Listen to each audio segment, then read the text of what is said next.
السلام علیکم ورحمۃ اللہ وبرکاتہ۔ کیسے ہیں بچوں؟ تو آج ہم پارٹ 2 ساتویں کلاس کے چھٹے سبق میں تھے، تو آئیے ہم پڑھتے ہیں۔ تو ہم تھے چھٹے پیج میں تقریباً، آئیے دیکھتے ہیں۔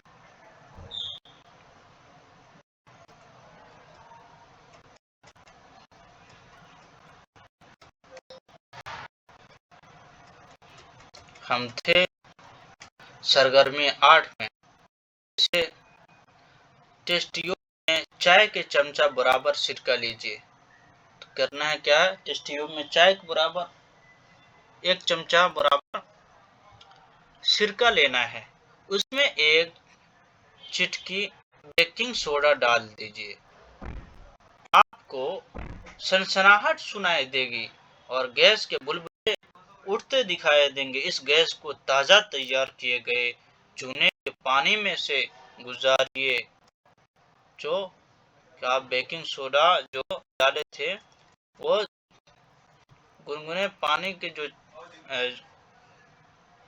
چونا ہے، چونے کے پانی کا کیا ہوتا ہے؟ ٹیسٹ ٹیوب میں تبدیل اس طرح ہوتی ہے: دیگر اشیاء پلس کاربن ڈائی آکسائڈ، baking soda, hydrogen carbonate plus سرکہ۔ Baking soda, hydrogen carbonate plus سرکہ جب ڈالتے ہیں تو دیگر اشیاء کاربن ڈائی آکسائڈ پیدا ہوتا ہے۔ لائم واٹر چونے کا پانی اور کاربن ڈائی آکسائڈ کے درمیان تعامل حسب ذیل ہوتی ہے۔ یہ دیکھتے ہیں، آپ نے سرکہ پلس بیکنگ سوڈا ڈالا اور کاربن ڈائی آکسائڈ جیسے اوپر جا کے آ رہا ہے تو لائن واٹر چونے کے پانی میں ڈالی تو گیس کے چونے کے پانی سے گزارنے کا سیٹ اپ۔ تو کیا ہوتا ہے بچوں؟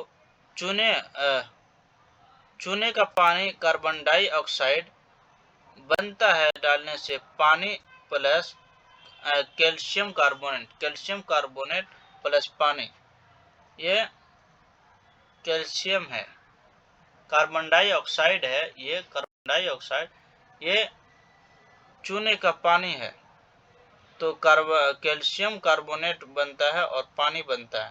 جب کاربن ڈائی آکسائڈ چونے کے پانی سے گزرتی ہے تو کیلشیم کاربونیٹ بنتا ہے، جس سے چونا دودھیا بن جاتا ہے۔ چونے کے پانی کا دودھیا ہو جانا کاربن ڈائی آکسائڈ کے ایک معیاری جانچ ہے۔ آپ اس کے استعمال 10ویں باب میں یہ دکھانے کے لیے کریں گے، جس ہوا کو ہم نے سانس کے ذریعے باہر نکالتے ہیں اس میں کاربن ڈائی آکسائڈ زیادہ ہوتی ہے۔ سرگرمی 7 میں آپ نے دیکھا کہ ہر تبدیلی میں 1 یا 1 سے زیادہ اشیاء بنتی ہے۔ سرگرمی 6 میں راکھ نئی شے تھی جو میگنیشیم کی ہوا میں جلنے سے بنتی ہے۔ سرگرمی 7 میں کاپر سلفیٹ اور آئرن کے تعامل سے آئرن سلفیٹ کا کاپر بنتے ہیں۔ یہ دونوں اشیاء نئی اشیاء ہے۔ کاپر آئرن کے شیوم بلیڈ پر جمع ہو گیا۔ سرگرمی 8 میں سرکہ اور بیکنگ سوڈا دونوں نے مل کر کاربن ڈائی آکسائڈ کو بنایا، جس نے ملائم واٹر چونے کا پانی کو دودھیا بنا دیا۔ کیا آپ اس تعامل میں جو نئی شے بنی ہے آپ بتا سکتے ہیں؟ جو تبدیلی جس میں 1 یا 1 سے زیادہ اشیاء بن جاتی ہے کیمیائی تبدیلی کہلاتی ہے۔ کیمیائی تعامل کیمیکل ریئیکشن بھی کہا جاتا ہے۔ ہماری زندگی میں کیمیائی تبدیلیوں کے اہمیت تمام نئی اشیاء کیمیائی تبدیلیوں کے نتیجے میں ہی بنتی ہے۔ مثال کے طور پر انگور کے تخمیر کا عمل کیمیائی تبدیلیوں کے ایک سلسلے کے نتیجے میں واقع ہوتا ہے۔ جو شے بنتی ہے وہ بہت سے کیمیائی تبدیلیوں کا حاصل ہوتی ہے۔ نئے مفید مادے جیسے پلاسٹک اور ڈٹرجنٹ کے پیداوار کیمیائی تعاملوں کے نتیجے میں ہی ہوتی ہے۔ حقیقت یہ ہے کہ ہر نیا مادہ کیمیائی تبدیلیوں کے مطالعہ کا ہی نتیجہ ہے۔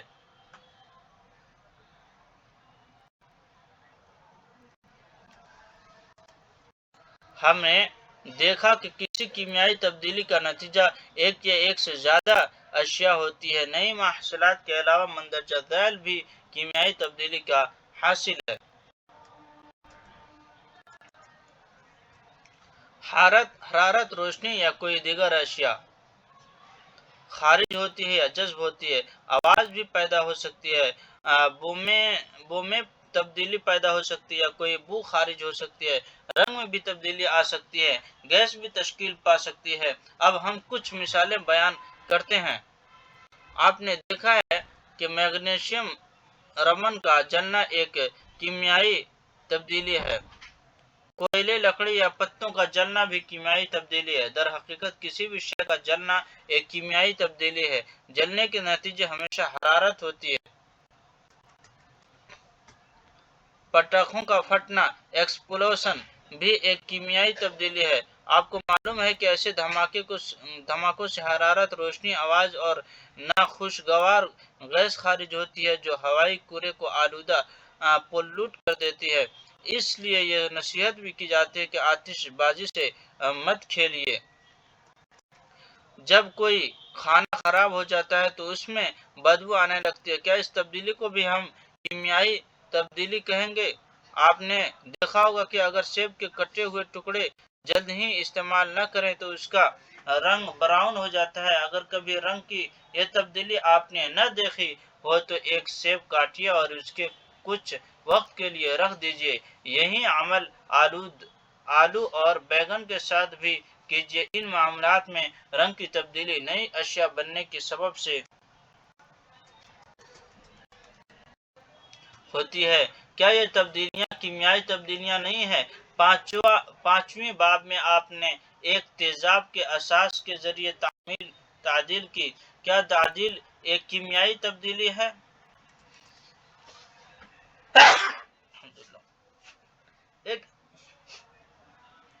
ایک حفاظتی ڈھال۔ آپ نے کرہ ہوا ہوا ایٹماسفیئر، کرۂ ہوا میں اوزون پرت کے بارے میں پڑھا ہوگا۔ یہ پرت نقصان دہ الٹرا وائلیٹ اشعاع سے ہماری حفاظت کرتی ہے جو سورج سے آتی ہے۔ اوزون اس اشعاع کو جذب کر لیتا ہے اور آکسیجن میں توڑ دیتا ہے۔ آکسیجن اوزون سے مختلف ہوتی ہے۔ کیا ہم اوزون کے ٹوٹنے کی کیمیائی تبدیلی کر سکتے ہیں؟ اگر الٹراوائلیٹ اشعاع اوزون کے ذریعے جذب نہ ہو تو یہ زمین کی سطح تک پہنچے گی تو یہ ہمیں اور زندگی کی دیگر شکلوں کو نقصان پہنچائے گا، اور اوزون اس اشعاع کے خلاف ایک فطری ڈھال ہے۔ ہم نے پہلے باب میں پڑھا کہ پودے اپنے غذا ضیائی تالیف کے عمل سے پیدا کرتے ہیں۔ کیا ضیائی تالیف کو بھی ہمیں کیمیائی تبدیلی کہہ سکتے ہیں؟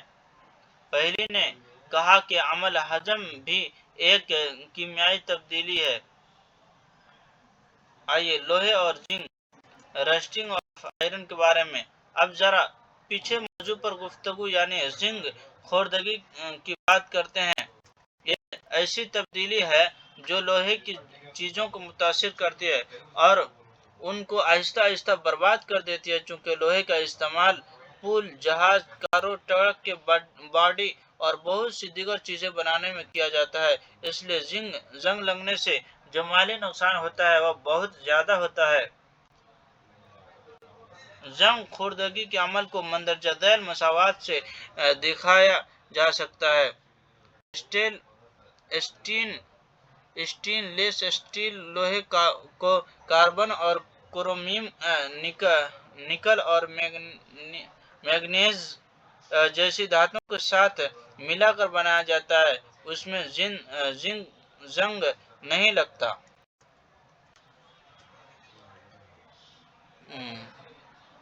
پانی پلس آکسیجن پلس آئرن تو نکلتا ہے آئرن آکسائڈ۔ زنک خوردگی کے لیے آکسیجن اور پانی یا پانی کے انبخارات دونوں کا موجود ہونا ضروری ہے زنک خوردگی بنانے کے لیے۔ در حقیقت اگر ہوا میں نمی زیادہ ہے، جس کا مطلب یہ ہے کہ ہوا مربوط ہومیڈ ہے جو زنک خوردگی کا عمل تیز ہو جاتا ہے۔ ہم زنک خوردگی سے چیزوں کو کیسے بچائیں؟ لوہے کی چیزوں کو آکسیجن یا پانی یا دونوں کے تماس میں آنے سے بچائیے۔ اس کا ایک آسان سا طریقہ پینٹ یا گریز کے پرت چڑھانا ہے۔ درحقیقت پینٹ یا گریز کے پرت بار بار لگانی چاہیے تاکہ جنگ زندگ نہ لگے۔ ایک دوسرا طریقہ یہ ہے کہ کرومیم یا زنک جیسی دھاتوں کے ایک پرت لوہے پر جما دی جائے۔ ارے شاید یہی وجہ ہے کہ میری سہیلی ریتا کو ہمیشہ یہی شکایت رہتی ہے کہ اس کے لوہے کے چیزوں پر بڑی جلد زنگ لگ جاتا ہے۔ وہ ساحل کے نزدیک رہتی ہے۔ لوہے پر زنک کے پرت پر جمانے کو جستکاری یعنی گلاوینیشن کہتے ہیں۔ لوہے کی جو پائپ پانی کے لیے استعمال ہوتی ہے ان کو زنگ سے بچانے کے لیے جستکاری ہی کا استعمال کیا جاتا ہے۔ جستکاری آپ کو معلوم ہے کہ پانی کے جہاز لوہے کی بنتے ہیں اور ان کے جہاز کا ایک حصہ پانی میں بھی رہتا ہے۔ اس کے علاوہ وہ جو حصہ پانی کے اوپر رہتا ہے اس میں بھی آبی قطرات جہاز کے بیرونی سطح سے لگتے ہیں۔ اس کے علاوہ وہ سمندر کے پانی میں بہت سے نمک ہوتے ہیں۔ پانی کے نمک زنک خوردگی کے عمل کو مزید تیز کر دیتے ہیں۔ یہی وجہ ہے کہ پینٹ کے باوجود بھی پانی کے جہازوں کو زنگ سے بہت نقصان پہنچتا ہے۔ یہی نہیں بلکہ جہاز کے لوہے کا ایک حصہ ہر سال ہی بدلنا پڑتا ہے۔ کیا اس سے دنیا کو جو نقصان ہوتا ہے اس کا اندازہ ہے آپ کو؟ اسٹین لیس اسٹیل لوہا کاربن اور دھاتوں جیسی کرومیم نکل اور مینگنیز سے مل کر بنتا ہے۔ اس پر زنگ نہیں لگتا۔ کرسٹلائزیشن کیا ہے؟ آپ نے چھٹی کلاس میں پڑھا ہے کہ سمندر کے پانی کی تبخیر کر کے سمندری نمک حاصل کیا جاتا ہے۔ اس طرح حاصل شدہ نمک خالص نہیں ہوتا اور اس کے کرسٹل چھوٹے ہوتے ہیں۔ کرسٹلوں کی شکل صاف طور پر نظر نہیں آتی۔ بہرحال خالص اشیاء کے برے کرسٹلوں کو ان کے محلولوں کے ذریعے بنایا جا سکتا ہے۔ اس عمل کو کرسٹل سازی کہتے ہیں۔ یہ طبیعی تبدیلی کی ایک مثال ہے۔ فزیکل تو سرگرمی 9 ہم یہ پڑھیں گے کہ یہ سرگرمی استاد کی موجودگی میں کی جائے۔ احتیاط یہ ہے کہ صرف ڈائلیوٹ سلفیورک ایسڈ استعمال کیجیے اور پانی ابالتے وقت محتاط کیجیے۔ یعنی دھیان رہے آپ کو۔ بیکر میں پانی بھر لیجیے اور اس میں ڈائلیوٹ سلفیورک ایسڈ کو چند قطرے ملا دیجیے۔ پانی کو گرم کیجیے۔ اب جب پانی ابلنا شروع ہو جائے تو اس میں آہستہ آہستہ کاپر سلفر پاؤڈر ملائیے اور اس کو مسلسل ہلاتے جائیے۔ کاپر سلفر پاؤڈر ملاتے رہیے اور اس وقت تک ملاتے رہیے جب تک کہ اس میں مزید پاؤڈر ملنا بند نہ ہو جائے۔ محلول کو فلٹر کر لیجیے اور اس کو ٹھنڈا ہونے دیجیے۔ ٹھنڈا کرتے وقت اس کو ہلائیے مت۔ کچھ دیر بعد محلول کو دیکھیے کہ آپ کو کاپر کے کرسٹل نظر آ رہے ہیں۔ اگر نظر نہیں آ رہے ہیں تو کچھ دیر اور انتظار کیجیے۔ آپ نے فزیکی تبدیلیوں اور کیمیائی تبدیلیوں کے بارے میں پڑھ لیا۔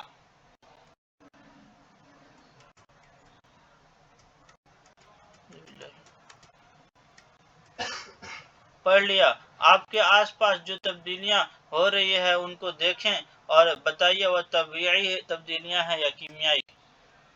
جیسے کاپر سلفیٹ کو یہ ملانا ہے اس میں، پھر آپ کو اس ڈبے میں ڈالنا ہے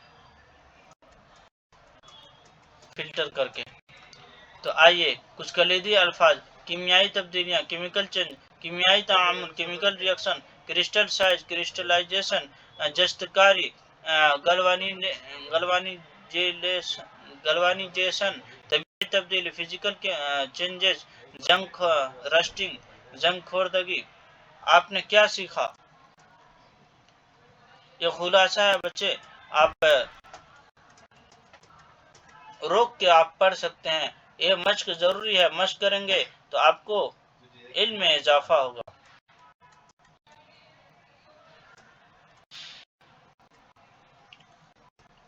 ویڈیو کو روک کے دوبارہ دیکھیے اور ان مشق کو حل کیجیے.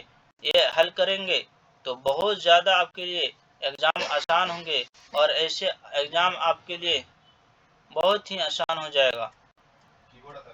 توسیع آموزش سرگرمیاں اور پروجیکٹ. یہ پروجیکٹ بھی کرنا ہے آپ استاد کے ساتھ اور والدین کے ساتھ.